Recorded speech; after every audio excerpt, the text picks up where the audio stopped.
கிறிஸ்துவுக்குள் பிரியமான சகோதர சகோதரிகளே, உங்கள் அனைவரையும் தினமொரு முத்துக்கள் நிகழ்ச்சியில் சந்திப்பதில் மிகுந்த மகிழ்ச்சி அடைகிறேன்.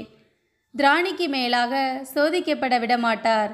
1 கொரிந்தியர் 10:13 உங்களுக்கு ஏற்படுகின்ற சோதனை பொதுவாக மனிதருக்கு ஏற்படும் சோதனையே அன்றி வேறு அல்ல. கடவுள் நம்பிக்கைக்குரியவர். அவர் உங்களுடைய வலிமைக்கு மேல் நீங்கள் சோதனைக்குள்ளாக விடமாட்டார். சோதனை வரும்போது அதை தாங்கிக் கொள்ளும் வலிமையை உங்களுக்கு அருள்வார். அதிலிருந்து விடுபட வழி செய்வார். பிரியமானவர்களே, உலகில் நமக்கு அநேக துன்பங்கள் உண்டு. ஆனாலும் நாம் அவற்றை பொறுமையோடு கடக்க வேண்டும். சோதனைகளை கண்டு பயந்துவிடக்கூடாது. அவர் நம்முடைய திராணிக்கு மேலாக சோதிக்கப்பட ஒரு நாளும் நம்மை விடமாட்டார். சோதனையை தாங்கிக் கொள்ள பலன் தருவார். அதிலிருந்து தப்புவிப்பதற்கான வழியும் செய்வார்.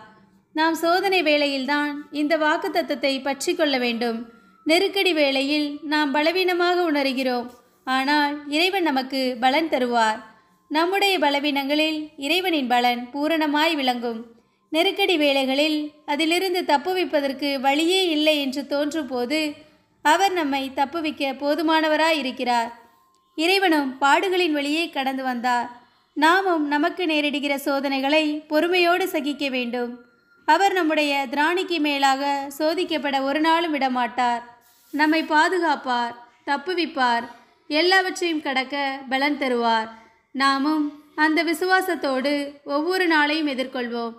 அன்பு இறைவா, நாங்கள் கடந்து வரும் பாதையில் ஏற்படும் சோதனைகளை கண்டு கலங்காமல் அதை பொறுமையோடு கடக்க எங்களுக்கு பலன் தாரும் என்று அவரை நோக்கி ஜெபிப்போம். ஆமேன்.